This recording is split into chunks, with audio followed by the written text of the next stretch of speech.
Bienvenidos a todos acá a una nueva entrevista con el ¿Quién es de la semana? Esta vez tenemos un invitado de honor, de lujo, de primer nivel. Tenemos a nuestro gran amigo acá, Brad Nelson. Así que aplauso para Brad Nelson. Muchas gracias por estar acá. Thank you very much. And we're going, vamos a comenzar con esta entrevista. Le vamos a hacer preguntas al hueso. No le vamos a perdonar ninguna y vamos a tratar de sacarle la mayor cantidad de información que podamos. Así que esto es la Exacto. entrevista de la semana en Five Color Hub con nuestro amigo Cilantro Killer. ¿Cómo estás, Cilantro? Aquí estamos, Panchito, preparados ya para entrevistar al gran Brad, que ahora lo vemos triple. Sí, Ahora lo vemos. un grande. Comencemos, Así pues. que, mira, yo sí, no quiero que mi amigo Brad siga tan perdido con el español. So, we're going to start with the English interview already, Brad. Perfect. I did hear my name, though. I did hear my name. Yeah, because we Yeah, pronounced it funny. So, yeah, first of all, we'd like to give a huge welcome to Brad Nelson. He is a professional Magic the Gathering player. He's a member of the MPL, and he's one of the founders of MTG Mainly. Milan, yeah. Please welcome him. We're And very happy to have you. Lagarto Hello, Rana is going everyone. to talk to you about us a little bit. Yes, let me introduce ourselves. We are Five Color Hub. We're a new community here in Chile. We have been streaming for like 1 month in Twitch, but we have been like 3 months on Facebook and things like that. We started as a little community here in Chile of trading cards, trading cards. And with this pandemic, we started to do like streams, making some funny plays for the people because they really love us when we play like in real Magic cards. We started to create some content for all the people here in Chile because we know that we have huge potential players here, and we always want to offer them the best. So we have been like 1 month in Twitch. Yeah, actually tomorrow we're going to we have our birthday, Nice. uh, and we got like 1,800 followers in 1 month. So we're very happy for that, Wow. and Yeah. that's why we are celebrating with you this Nice. huge amount of Exactly. people. So welcome to the Five Color Cup community, Brad Nelson. Well, thank you for having me. I hope you all are having a fun time. And that sounds awesome. I mean, 1,800 followers real quick. And also, like, I love hearing about different communities growing their communities and making sure that everyone like has Magic to be played and talked to within their countries. I don't understand it, right? Because I'm from North Dakota and I speak English, which everyone speaks it, so or most do. So like it's very easy for me to play Magic and communicate with everyone around the world. But I know that a lot of communities, it takes people like you growing them and building them up and becoming something awesome. So congratulations on all the hard work you've done. Thank you very much, and we will Thank keep you it very up. much. Means a lot. Yeah. So, a bit of the structure of the interview. We're gonna make you a bit of some rather open questions, Yeah. so you can like explain yourself as much as you want. We're gonna start with the first question. So we wanted to know, how did you get to know about Magic? How did you get into it in the very beginning? So the first time I got introduced to Magic was from a classmate of mine in 7th grade. He lived right across the street from school, and before I used to always like go to my grandmother's house after school. I'd walk to her place, and then my mom, after she was done working, would pick me up. But that day I just went to his house. He's like, I got to show you this game. And he pulled out these boxes and put all these cards on the ground. And then I was like, yeah, this ain't for me. And I don't touch Magic for another 5 years. And it wasn't until I was 16 or 17, a friend of mine in a math class asked me to come to the cafeteria. And around then I was much more into the strategy games and that such, many years of RPGs under my belt. And I was hooked literally that day. And I went to the store, and the first thing that I purchased was a Carlos Romao World Championship deck, because I went to GameStop, which is a video game store. I didn't know where to go, and they didn't know anything about Magic, so they sold me this thing. But that's the first thing I ever bought was a Carlos Romao World Championship deck box. So every time I beat him now in the MPL, it just feels that much better. It just feels very good. Yeah. That's nice Yeah. with Carlos Romao. We have played with him a lot of time here when we play on the Grand Prixes of Sao Paulo. So it's a very good player, and we always see him. Nice. So, about your participation in the recent Syndicate Rising Championship, which you label it as being back. We were like very uh, intrigued about that. What can you tell us about being back on? I like in the competition of Being back Magic. on what? My reputation will never, ever. I'll never be bigger than my reputation because I was one win away from qualifying for Worlds last year, Oh, and this season I top 16 one of the one tournaments and I qualified for the grand finals. What do you mean being back? I never went anywhere. Yeah, no, here. That's what No, your we saw article says in the title. No, it's true. My game has slid. And but this year I've been focusing on a lot of things. But for this tournament, I honestly I leaned on a lot of the skills that I had previously in Magic, which was just metagaming and casting Nissa on turn 4. That was my strategy going into this tournament, and it worked out. I just like there's nothing special about the 4-color mid-range deck I played. I only worked with Andrea Mangucci and Cedric Phillips, you know, the dream team. We just started talking 48 hours before the tournament, and that demonstrates that you're awesome. yeah, and I just told them that I'm not gonna finnick around with my card choices in a Nissa deck in Historic because like anything could happen, any decks could show up. So I just said I don't really care what we play as long as all of our removal spells get cast off of a land that you untap with Nissa. And that was all my preparation for that format. I played like 5 matches. Yeah, but it felt good. I mean, I did good in the tournament, and Andrea Mangucci also snuck into 8th place, so we both top 8'd, and we also had 2 really sick matches in the tournament, but only one was on camera. And I mean, I might not have beat him, but I should not have won that game too. I outplayed him in game 2 in the top 8. If you have a chance, go back and watch that. And so that felt good. I always like outplaying my peers. Nice. I got outplayed by Autumn though. Autumn's getting really good. It's kind of frustrating me. Yeah, hell yeah. Yeah, we also read this tweet of yours where you were getting a bit emotive about giving like a special thanks to Crokies. What would you like to say about that? Okay. 1 second, I'm gonna cough real quick. Okay. But so what is there to say about this? I kind of like what Crokies is putting out there. Some of it I don't.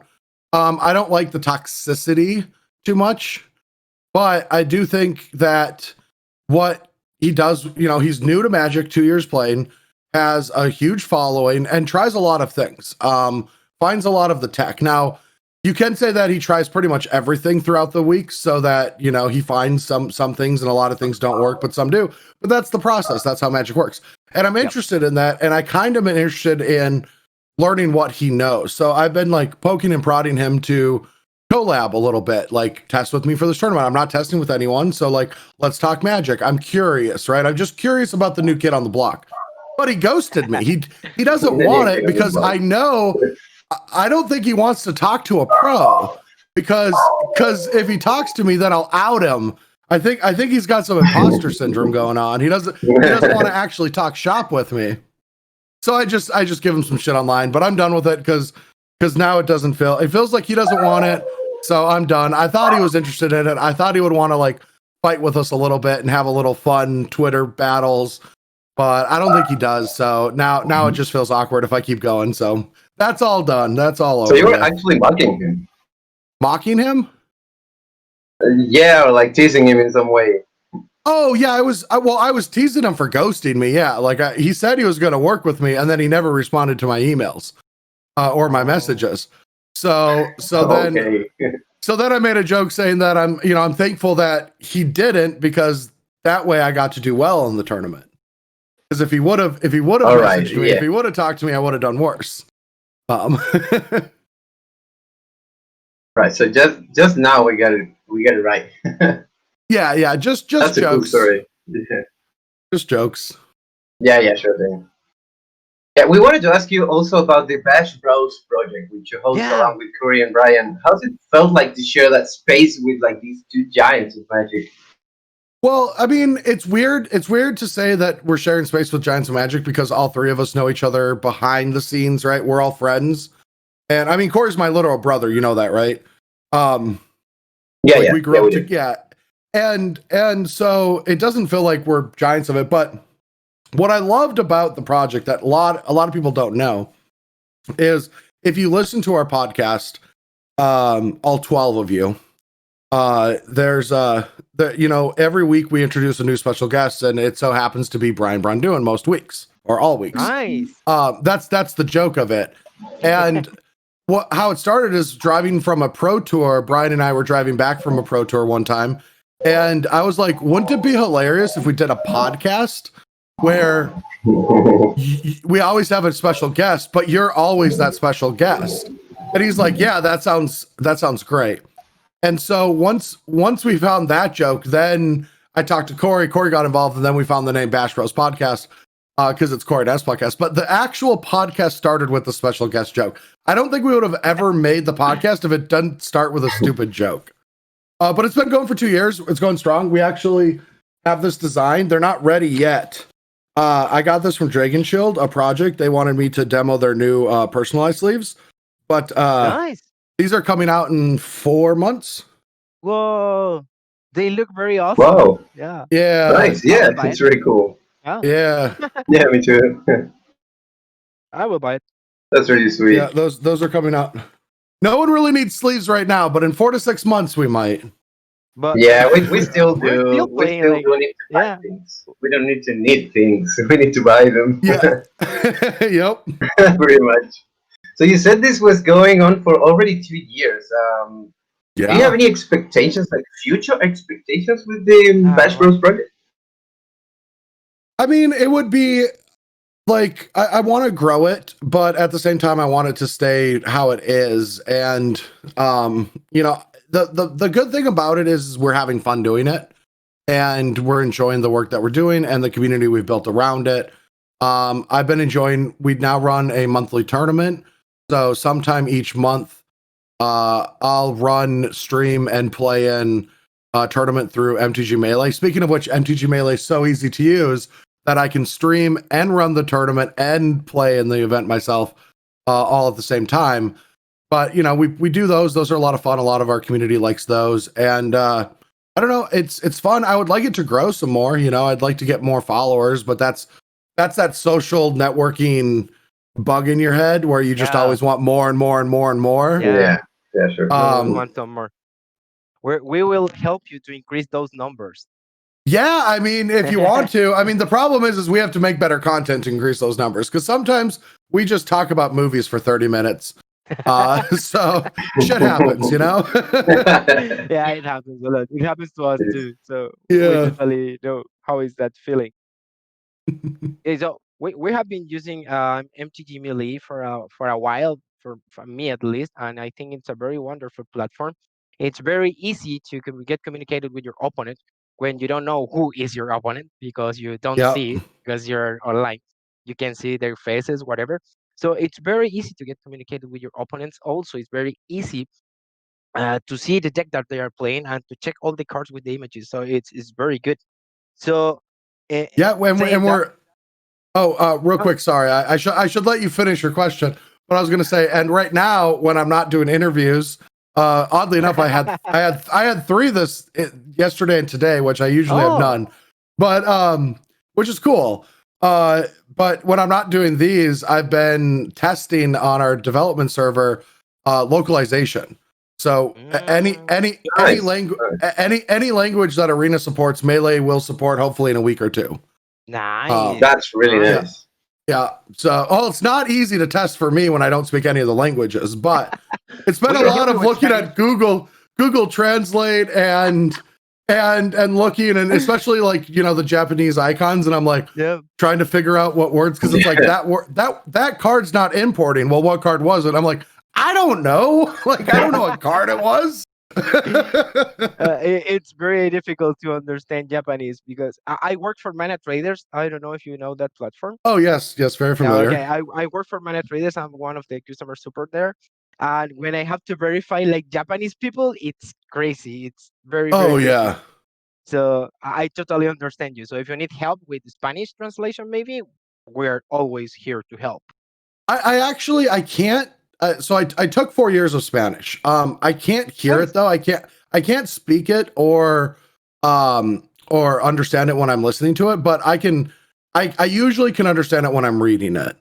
Um, so that's pretty easy. But also Google Translate for Spanish is a lot better. Like, uh, you know, just from if I'm using a translator, Spanish to English is much easier. Like when you use Japanese to English, you'll get like the beast that loves for love struck beast, like stuff like that. Yeah, I know. Exactly. It happens to me when I'm doing that job on Mana Trader. So it's very Yeah. difficult. It's Yep. very difficult to get the translation. Okay, so I wanted to ask you something that happened to us for the Latam challenge. I don't know if you knew that. Oh wow, is this a trap? Is this a whoa, No, whoa, it's whoa, just Just whoa, now you whoa. walked into the Whoa, middle what of kind the of track. interview is this? we know it's not your fault, but we wanted to ask you what did you think about it? What do you think about what happened to them? Because we Yeah, talked to like them, what was we your offered them impression? a lot in of general? help, and we want to know your impressions about it. What that because it didn't work, and I don't know why it didn't work because it's very awesome your platform. I was like very Well, I mean, the truth of the matter is, uh, so we had server issues for the first, I'd say, hour and 45 minutes, and then they got resolved. So anything else that happened to the tournament was not a platform issue. yeah Um, Yeah, we know that. regardless of what, yeah, regardless of what anyone else said, it was frustrating, to say the least. But one thing that I made sure to do, and I made sure to put my foot down with everyone, and everyone also backed it, was we weren't going to say this publicly. We weren't going to start some kind of argument online because the people that knew what they needed to know knew what they needed to know. It's tough because a giant tournament like that, the frustrating thing is it's for the players. So when we were having our issues, I mean, I can't help them. I don't know anything about the tech. But we had some server issues. We resolved them. And we were happy. But I didn't want the players to experience to suffer. But the fact is I do believe that the organizer was just vastly understaffed and didn't have enough Spanish support. yep And that I'm in there, like I'm lurking. If there's a big tournament, I'm on the clock, even if I don't interact with it in any way. I'm in the discords. I mean, if you can't see my Discord thing here, but I have a full folder of Discord rooms that's about 100 deep of any organizer that's ever been on Melee. I jump into any community just to, when they have a tournament, I want to know what's happening. And so that sucked, but we took a lot of that heat from that, and that was rough. That was frustrating because the tournament was understaffed, and the issues after the first 2 hours weren't on us. yep But it's hard. Like it's also difficult running 1,000-person tournament. Like things break down. Like for example, running 80-person tournament might be easy, but running 140-person tournament, things just start breaking down at certain points. You need like more staff, and you might think it's only double the amount of work, but it might be more than that because one customer service call is a lot different than 3, and it's a lot different than 30. yep And so it just keeps growing. So that's what happened on our end. It was frustrating though because it was a cool series. I actually watched. I talked to Sandoiche a lot. I think that's how I pronounce it. Um, and rooted him on in the top 8. But yeah, I mean, those problems won't happen here in the near future as we work on a few things, but we're not there yet. But yeah, I don't know. I don't know what else to say. well Yeah, we no, that's actually knew enough. that That's certainly it enough. was Thanks a yeah lot for it. actually we I knew would I that would like to it's not mention. your fault. Yeah, Oh yeah, yeah. Well, exactly. we had server issues at the beginning. We'll take the blame for the beginning. Yeah, That's for on the next us. the next thing that happened is not your fault because we've been waiting for like 3 hours for the round number two, and Yeah, it and was that's like a very frustrating. melee problem. Yeah. The round two turnover, that's what we call it. So like once round two starts, that's the turnover time. And the round two turnover, the website was fully functional for I think an hour and 25 minutes before round two started. And no other there was 600 people's worth of tournaments going on outside of that tournament, and no one had hiccups, no, or they had a Um, hiccup, they didn't have issues. But I mean, it sucks. Yeah. I mean, but the thing is especially because the LATAM community, for whatever reason, I don't understand why, but they've always been some of the most excitable, fun, like boisterous, like Excitable. genuine community for Magic, and they've always been some of my strongest fans. And I don't really understand it. Why this community, this vast community, on average, is just way more excited and less jaded and happier about Magic, or I guess passionate. Passionate's a good word because y'all get feisty. You know that, right? Y'all get real feisty. If something's breaking, a lot of you are passionate. yes. I know exactly what you mean, and I agree completely. Yeah, but I mean, I've always wanted that community to have a lot more support because they don't get it in Magic. And I mean, I'm an American. I'm the most entitled, not entitled. I'm the most privileged Magic player out there because we get all the tournaments and I have the options. And we just have a lot of good things happening for Magic, and for Magic players in other parts of the country and the world. I mean, the world. It's way more difficult. So to see that community still be as big and happy about Magic is really cool to me. And I want their tournaments to fucking run. Sure. We totally So do understand we. you. Yeah. Yeah. Actually, I didn't play the next time that they didn't run the tournament on MTG Melee because I think this platform is not going to be good. I'm not going to be waiting again for much time. So if it's not on your platform, I'm not playing it. And I didn't play it. I was 2-1. Well, thank you. That's awesome. Thanks for that passion. I mean, we are working hard at building it up, and that's the benefit of it is our platform. We want any game that we support, currently that's just Magic, to have all the tools for that game.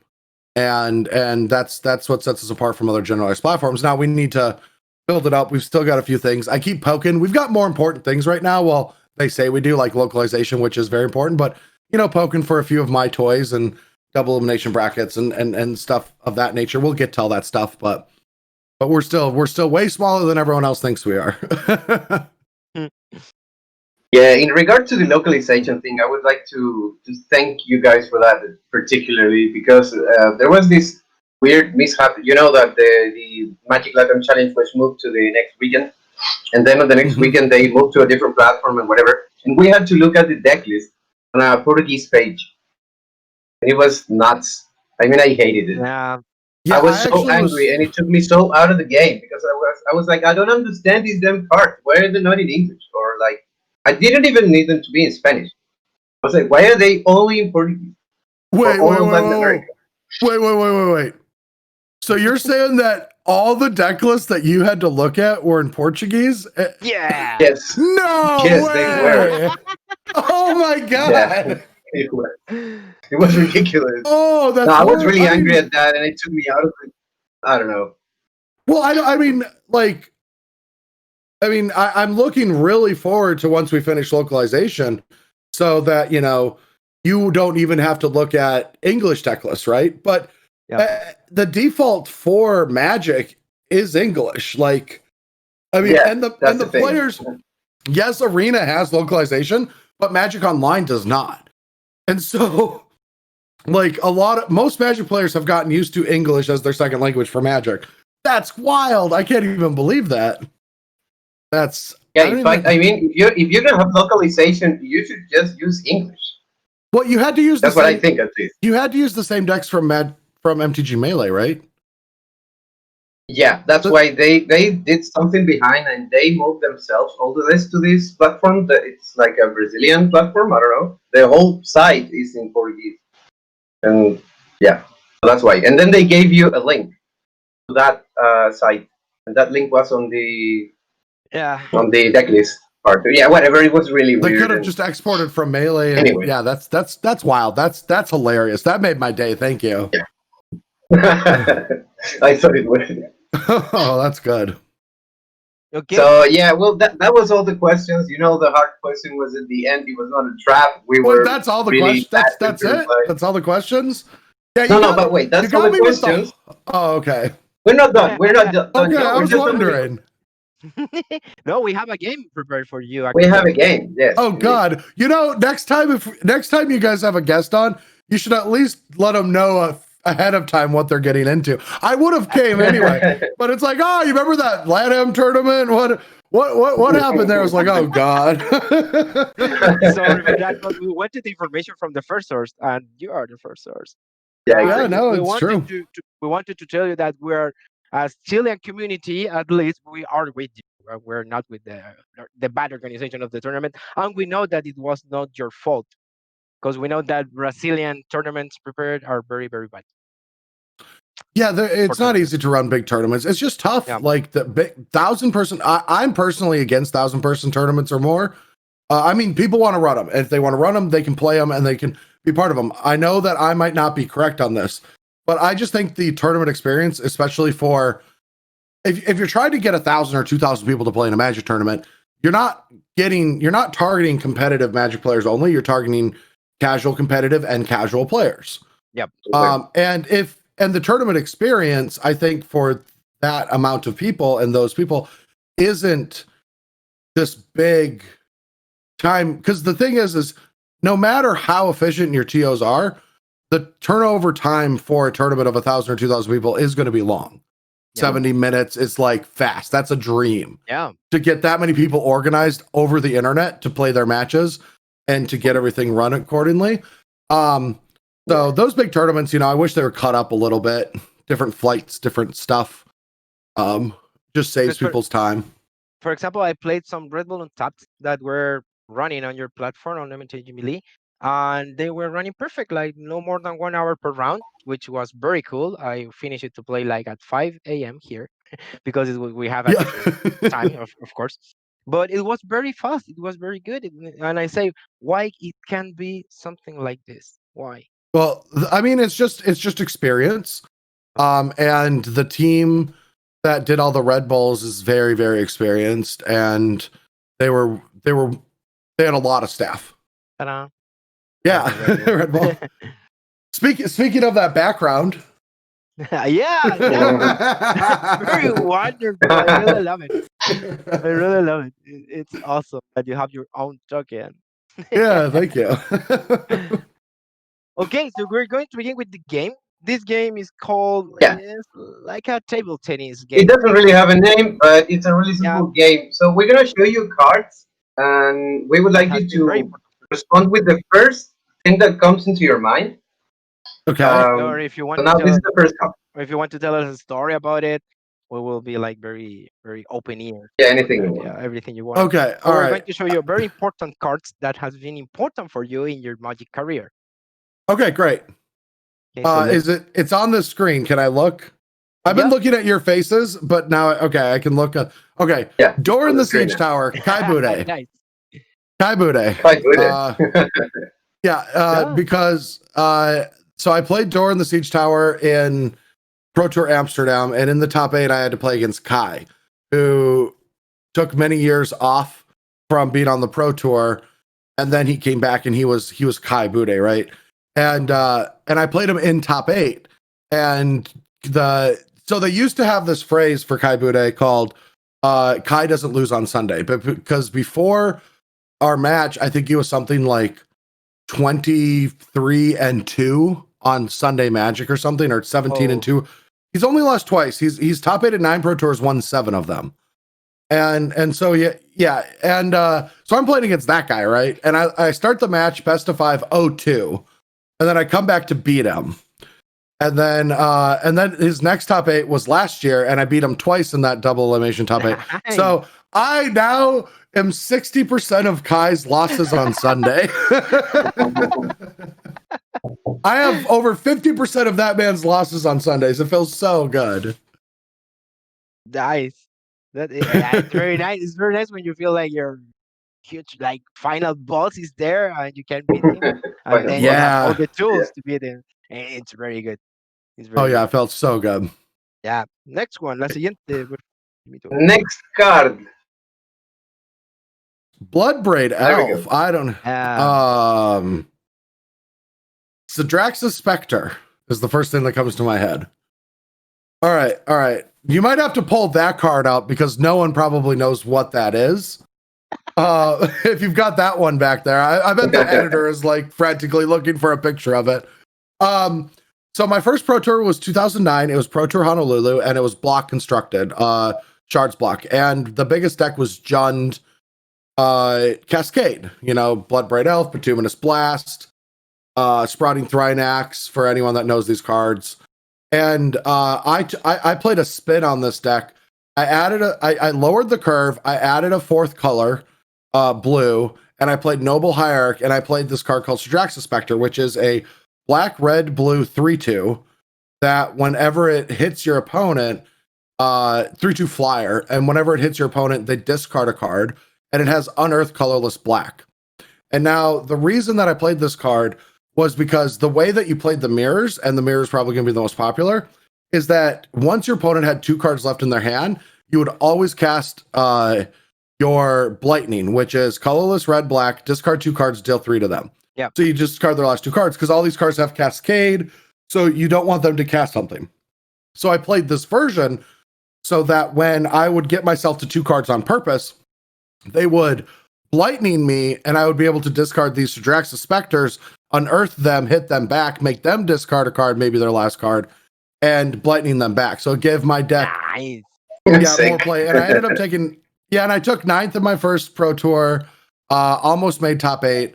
It felt really good. I also, my round one of that tournament was against Luis Scott Vargas in the feature match area. My first round at the Pro Tour, ever, is like, I sit down, there's BDM and Randy Bueller and Luis, and I'm like, what the hell is going on? Like, they threw me in the deep end right away. But that should be like very good experience. Like, hey, Luis Scott Vargas, nice to meet you. We're going to play against you. I think it's a very good experience. Yeah, I mean, of course it was. Of course it was. I can tell a story really quickly, actually. Sure. This card right here. As I was shuffling up against Luis in that match, I was so nervous that I was shuffling that one of my cards, I was aggressively shuffling, and one of my cards came down and broke the card top corner. Yeah. Wow. Yeah. If you can see up here, you can see the corner of it. If you can see if it's clearing up, is it clearing up at all? It is. Yeah. Okay. You can see that white line. And so I'm like, what do I do? And BDM was behind me, and Brian David Marshall says, actually, and he pulls out draft cards out of his pocket. And he's like, I drafted one of these last night, and we trade. And about 7 years later, BDM says, hey, I found this card in my collection. I still have it. I'm like, oh, cool. Can I have that back? Like, who has a memory from their first round at a Pro Tour? And he's like, if you top 8 another Pro Tour. And I was like, BDM, I'm never going to top another Pro Tour. I'm pretty washed up. And I'm not good anymore. And Brian's like, well, you can have it back if you top 8 a Pro Tour. So I top 8 a Pro Tour. And sorry, I have sworn once on this. Can I swear one more time? Is that okay? Good. No, it's good. It's good because it's in English. We can fake it then with the subtitles. So just go ahead. Perfect. Don't worry. Express yourself. Perfect. And so I win my top 8 match to top 8 a Pro Tour. And as I'm walking away from the feature match area after just locking up that Pro Tour top 8, Brian David Marshall comes up and he's like, did you get there? And I just say to him, give me my fucking card. This card back. But the best part about that story, honestly, is the person I had to beat to top 8 that Pro Tour Can you guess who it was? Luis? It was Luis. Yeah. Nice. Yeah, I had to beat Luis to top 8 that Pro Tour to get the card back. That I was so Nice. That's so nervous. cool. Yeah. Very cool story. Yeah, very nice. Yeah. And it's good that There's so you many got reasons to card. have that card framed. Yeah, I have that framed. It's my favorite card now ever. I mean, it's one of my favorite stories I've ever heard of anyone about Magic. No, it's very good. It's a very good story. Yeah. And of course, it's like a one trophy for you because you have it there, like with all your important trophies. Yeah. Cool, And cool. my Nicolas Cage pillow. Yes, I have Yeah, that. we did I see will have to that. imagine it. I go pretty awesome. Yeah. Okay, let's go with the next card. Siguiente, por the, favor. the story will Next be card. the story will be a little lower. All right, Aetherworks Marvel, Uvenwald Hydra is what comes to mind. It's I won a Grand Prix with Aetherworks Marvel, and this is the best feeling you'll ever have as a Magic Pro. Is when you show up to a Grand Prix with a deck that already has the tech for the new deck no one knows about. Yeah. So a large group of Magic players like Sam Pardee and that group came with this black green anti-Marvel deck. Oh, okay. It was an anti-Marvel strategy, and they had 4 of the colorless black spell in the sideboard that says exile all copies of an artifact from the opponent's deck. Mhm. And they were beating Marvel left and right, but my deck already had sideboarded a card called Uvenwald Hydra, which was 4 colorless green. It's the bad Primeval Titan. When it comes into play, search your library for a land, put it into play tapped. It has reach and power and toughness is equal to number of lands you control. And so what I did with that is I boarded it in against that deck and the blue-white. There's a blue-white counterspell deck with like spell quellers and flash. And I just beat both these decks senseless because they would attack my Marvels and I would just ramp to my Ulamox with nice. Uvenwald Hydra and Tireless Tracker and counter spells. And I just sliced through this tournament. I went undefeated. And here's another life lesson. There is a curse, the 15-0 curse. People that go 15-0 in the Swiss of a Grand Prix tend to lose round 1 of the top 8. And so people were telling me when I was at 13-0, they were like, "Hey, are you gonna go for it?" And I was like, "No." And I took 2 draws. I still finished first seed. I got to be on the play, and then I won the rest. But yeah, so yeah. You killed the cards. Yep. Nice. That's a really Let's cool go story. with the next one. Next card, Jimmy, please. Next. Tarmogoyf. Well, Jund. Yeah. Because that is my Of one course. curse. That's my Achilles heel. I play Jund even when it's bad. I remember. You really love it. Yeah, you know, Reed Duke and Logan Nettles also love Jund. Yeah. For one of the modern tournaments last year, we were all working on decks. Dredge was a big deck, and humans and all this. And about like 3 days before we're done, I just see Reed going back to his Jund cards and laying out a Jund deck, and I was like, "Oh, we're playing Jund. All right, I'll go get my Jund cards." And we all switched to Jund for no reason. we all did terrible. Like we knew we were going to do bad, and we did badly. It's all good. Yeah. That's Yeah, no, it's all good. I'm that kind of player when it comes to blue green. I'm like, yeah, is anyone playing blue green? No. Well, I'm gonna play blue green and suck Well, at it. blue green's a good color combination. Yeah. Right now it does. No, Yeah. it's very good. It's like one of the best, dude. So just talking But about yeah, anyway. blue and green. Let's see the next card, please. Jimmy. Yeah, please. Next card.